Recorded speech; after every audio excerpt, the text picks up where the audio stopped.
Hello everybody, welcome back. It is me, your old pal Orpheus, with another adventure here on the Madness and Mayhem podcast. Now you might notice something a little different today. I am a wolf. Yeah, I'm using a program called Animaze, and it takes my voice and my face and turns it into some sort of cartoon character. And today, I'm choosing this as a wolf. This is normally when I do VTubing on Twitch.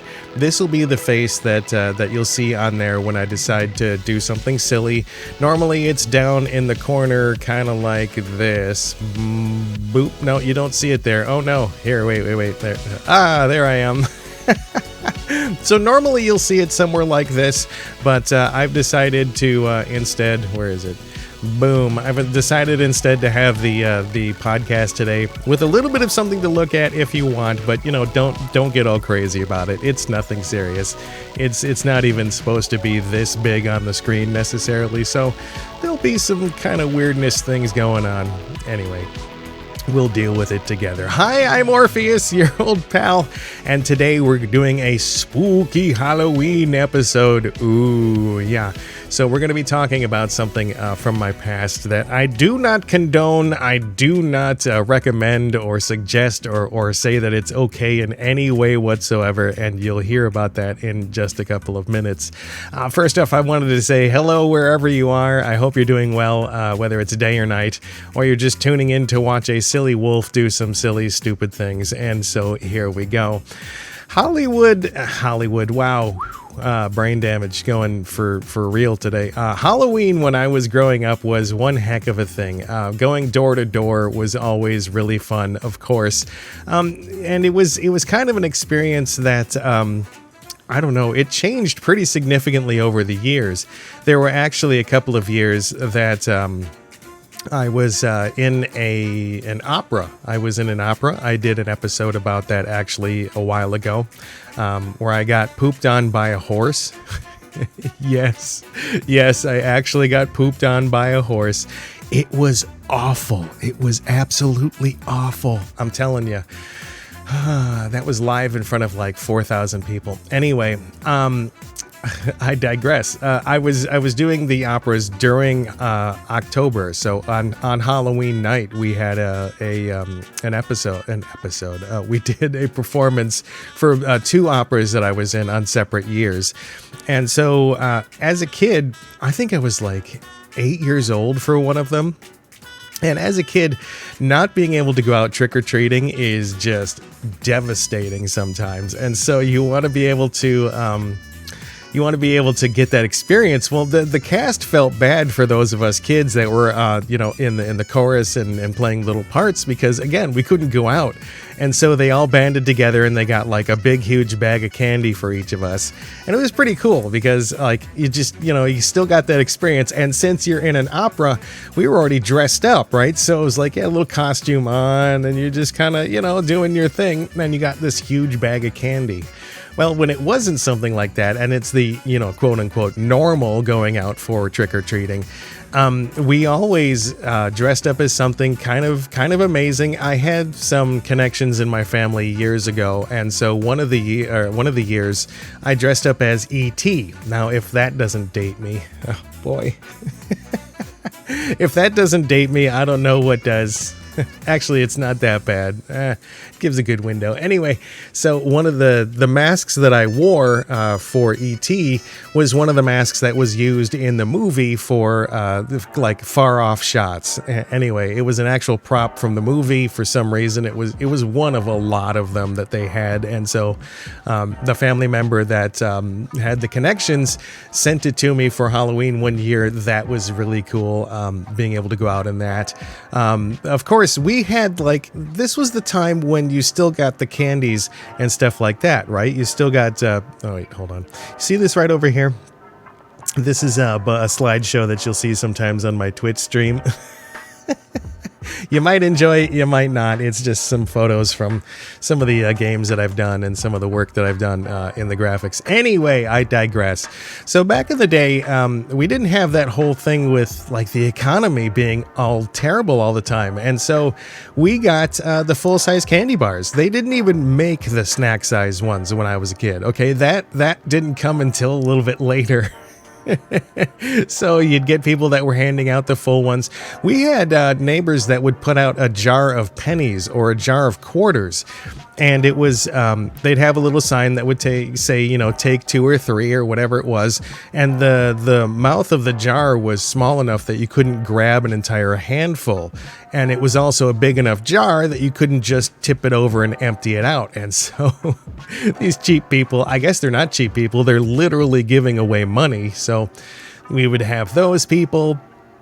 You had the people that would give away like apples and stuff like that. No, come on now. What are you doing? Kids don't want apples for Halloween. Don't do that. And I'm not talking about the candied apples or the caramel apples. No, they were just apples sitting on a tray. Here you go, kids. Oh, here you go. Here's your lovely little treat there. Oh.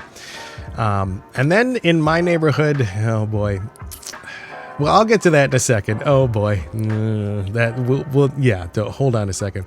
We also would travel, like a few of us would get together in a group, and we'd go to another neighborhood over that was like a gated community.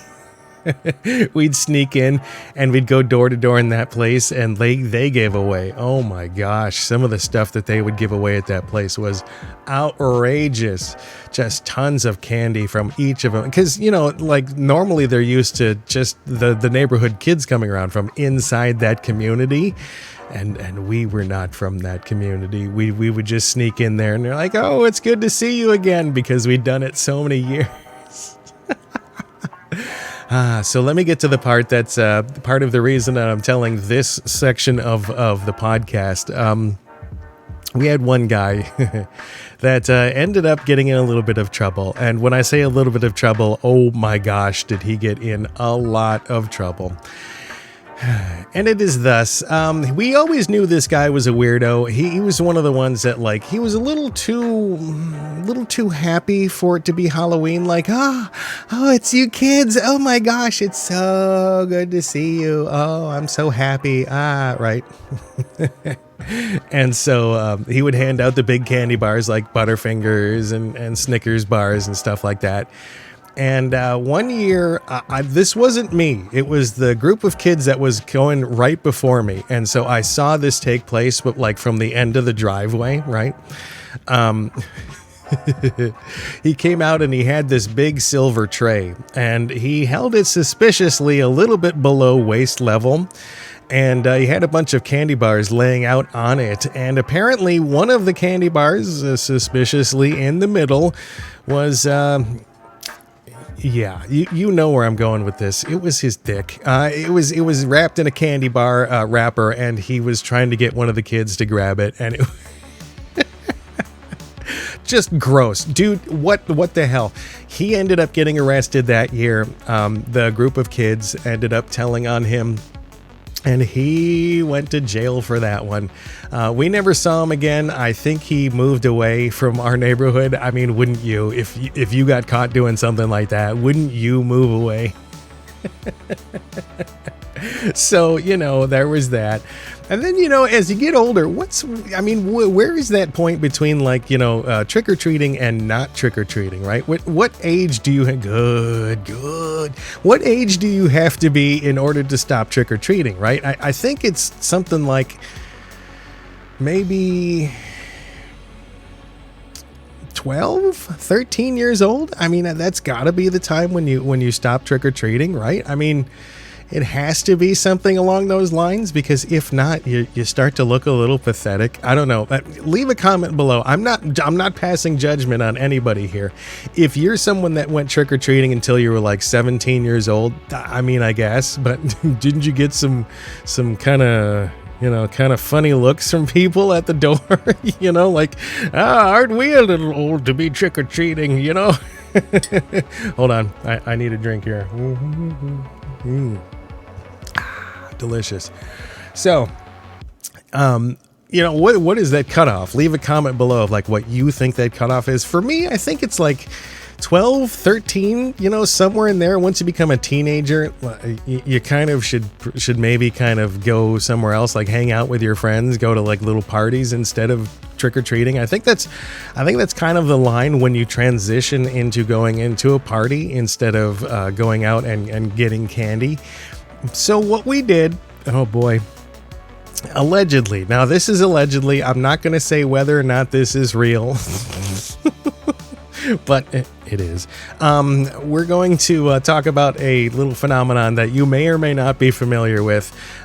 It is something called, oh boy, it's called trick or mugging. And before you get started, just hold on, just shut up, just give me a second. So I think we were about 13 or 14, somewhere in there, and rollerblading had just become all the rage, right? Everybody was getting rollerblades. Everybody was rollerblading all over the place. And so, oh boy, this is so embarrassing. I don't even know why I did this. I would dress up with my friends in all black. We would dress as dark as possible, head to toe. I had a ninja outfit. See episode about Is Conan a Mall Ninja? I had a ninja outfit that I used to wear, and I think also the other one I have is my parents thought I was a serial killer. Anyway, there are a couple episodes where I talk about how I have a ninja outfit. I don't have one now. Everybody calm down. I used to have a ninja outfit years ago when I was a kid, and I put that on and go head to toe all black, and then I'd put on my rollerblades, and we'd have, like 4 or 5 of us that would do this. And so what you do is you start, rollerblading down the street when it's dark outside on Halloween night, right? And what you do is you look for groups of kids that have their, pillowcases full of candy, and they're walking down the street. And, usually you try to pick one that's not with an adult. Let's be at least kind of smart about this. If you're, oh God, why did I do this? Why? Anyway, so what you do is you rollerblade in, you get real low, and then you snatch the bag from him, and you go rollerblading off into the night. I know, right now, a bunch of you are like, you are an awful human being. Why would you do something like that? I don't know. I think it was part of my autism and brain damage. I kind of got my friends to do it. It was like my idea all the time. Like, oh, what do you want to do tonight? And I'm like, let's go trick or mugging. Like the first time I suggested it, I don't even know where I came up with it. I was just like, I want candy and I don't want to go out and get it. Like instead, I want to steal it from kids. Oh boy. So there's that. I don't condone that. I don't suggest it.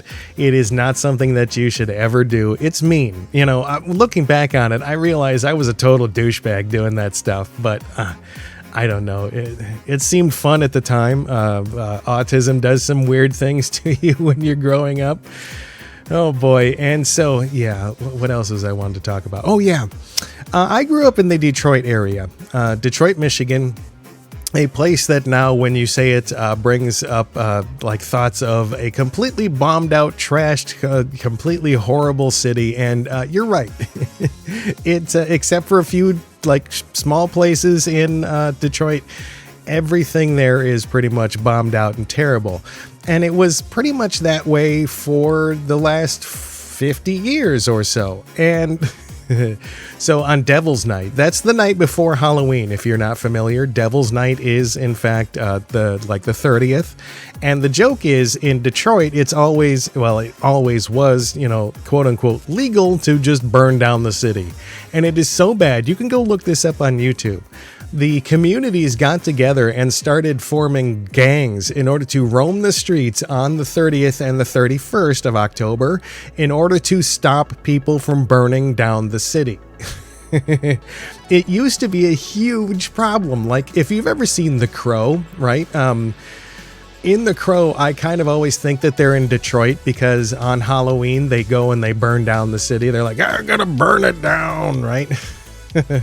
That's kind of like, I think they're parodying Detroit, or at least that's supposed to be Detroit.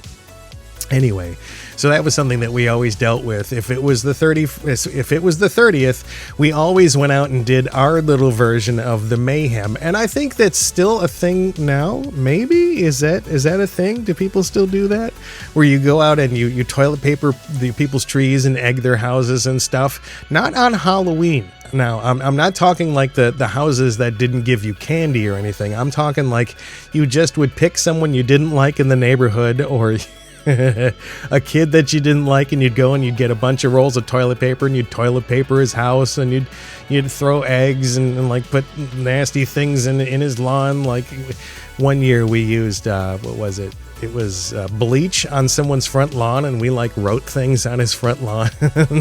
Again, allegedly, number one, and number two, I do not condone any of this behavior. It is a nasty thing to do, and it can get you in a lot of trouble. So don't do it. Don't do it at all. Anyway, so that's my little trio of Halloween little memories and stories there.